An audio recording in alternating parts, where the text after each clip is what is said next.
2,000 years later.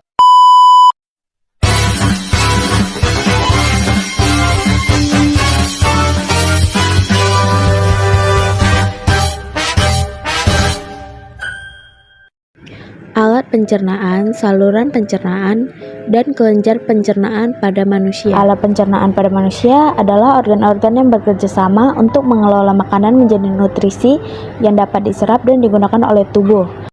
Berikut adalah organ-organ pencernaan manusia beserta fungsinya. Yang pertama, ada gigi, berfungsi untuk memotong dan menghaluskan makanan. Yang kedua, ada lidah, yang berfungsi untuk mengatur posisi makanan dan membantu proses menelan. Yang ketiga, ada kerongkongan atau esofagus, yang berfungsi untuk menghubungkan mulut dengan lambung dan mendorong makanan melalui gerakan peristaltik atau kontraksi otot. Dan kerongkongan tidak menghasilkan enzim atau cairan pencernaan. Perannya hanya sebagai jalur penghantaran. Keempat, ada lambung, yang berfungsi untuk menghaluskan makanan dan mencampurnya dengan enzim pencernaan.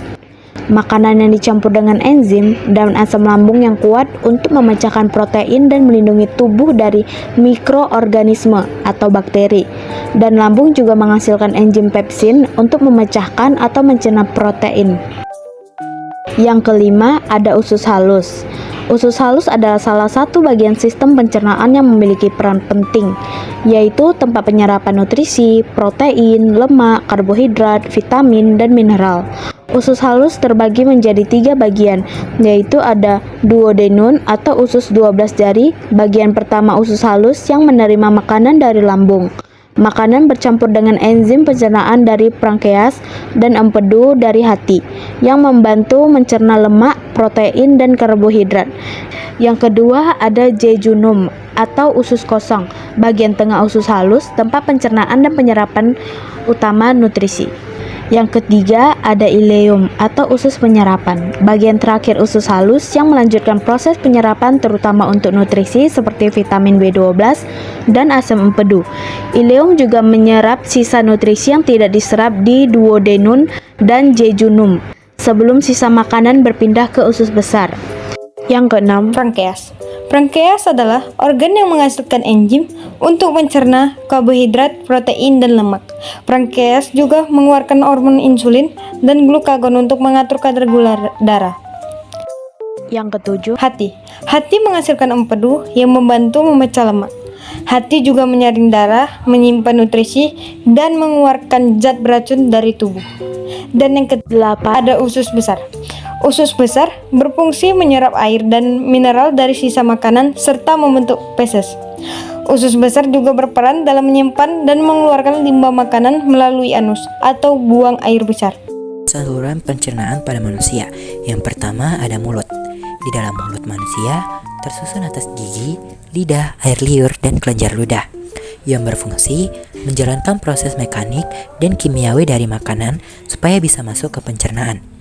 Pencernaan mekanik di rongga mulut. Yang pertama ada gigi. Gigi berfungsi untuk mengunyah makanan. Yang kedua ada lidah. Lidah berfungsi membantu menelan makanan. Pencernaan kimiawi di rongga mulut. Yang pertama ada kelenjar lidah yang berfungsi mengeluarkan air ludah dan membasahi makanan agar mudah ditelan. Yang kedua ada enzim. Tialin berfungsi mengubah amilum atau pati menjadi gula. Cara kerjanya, manusia mengkonsumsi minuman dan makanan lalu dimasukkan ke dalam mulut untuk dikunyah dan dihancurkan oleh gigi. Yang kedua ada kerongkongan atau esofagus. Kerongkongan adalah saluran penghubung antara mulut dan lambung. Di kerongkongan ini, semua minuman dan makanan yang sudah dikunyah akan melaju menuju lambung. Lambung merupakan organ pencernaan yang berbentuk seperti kantong berdinding tebal yang dilapisi oleh epithelium. Lalu, di lambung terjadi pencernaan mekanis dan kimiawi. Mekanik di lambung. Pertama, otot lambung. Otot lambung yang mengkerut dan mengembang seperti gerakan meremas makanan. Selanjutnya ada pencernaan kimiawi di lambung. Pencernaan kimiawi di lambung dibantu oleh getah lambung sebagai berikut. Yang pertama ada asam klorida atau HCl, berfungsi untuk membunuh kuman yang masuk bersama makanan. Yang kedua ada enzim renin, berfungsi mengendapkan kalsium susu. Yang ketiga ada enzim pepsin tripsin berfungsi untuk mengubah protein menjadi pepton. Yang keempat yaitu ada usus halus. Usus halus merupakan organ terpanjang dari saluran pencernaan manusia yang berfungsi untuk menyerap nutrisi dari makanan. Usus halus terdiri dari usus 12 jari atau duodenum, usus kosong atau jejunum, dan usus penyerapan atau ileum. Pada usus halus terjadi pencernaan kimiawi yang dibantu oleh getah empedu dan getah pankreas. Getah empedu sendiri memiliki fungsi untuk mengemulsikan atau menggumpalkan lemak. Dalam getah pankreas ini memiliki 3 kandungan yang berbeda-beda, yang pastinya akan memiliki fungsi yang berbeda juga. Yang pertama yaitu getah pankreas mengandung amilase yang berfungsi sebagai memecah zat tepung menjadi gula. Yang kedua yaitu mengandung tripsin yang berfungsi sebagai memecah lemak menjadi asam lemak. Dan yang ketiga yaitu mengandung lipase yang berfungsi sebagai memecah protein menjadi asam amino. Yang kelima yaitu ada usus besar. Usus besar merupakan organ pencernaan yang berfungsi untuk menyerap air dari sisa makanan dan mengubahnya menjadi feses. Pada usus besar terdapat bakteri coli yang berperan untuk membusukkan siswa pencernaan. Yang keenam yaitu ada rektum. Rektum atau disebut juga sebagai usus bagian akhir dari usus besar. Rektum menjadi penghubung antara usus besar dengan anus.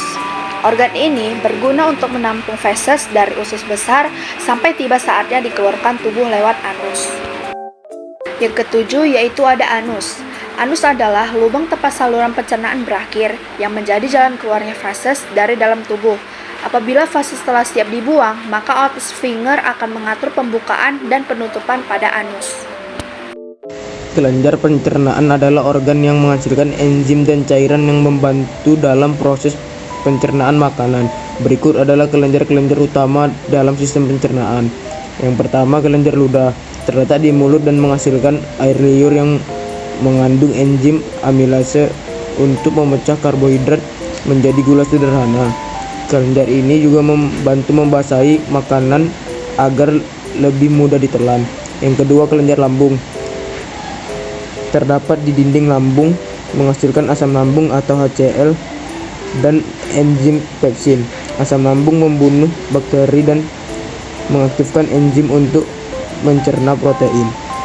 Berikutnya ada pankreas yang Menghasilkan berbagai enzim pencernaan seperti amilase, lipase, dan protease yang masing-masing membantu mencernakan karbohidrat, lemak, dan protein, dan juga menghasilkan bikarbonat untuk menetralkan asam lambung sebelum makanan masuk ke usus halus.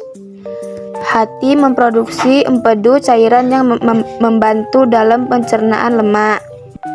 Kantung empedu menyimpan empedu dari hati dan melepaskannya ke usus halus saat diperlukan untuk memecah lemak.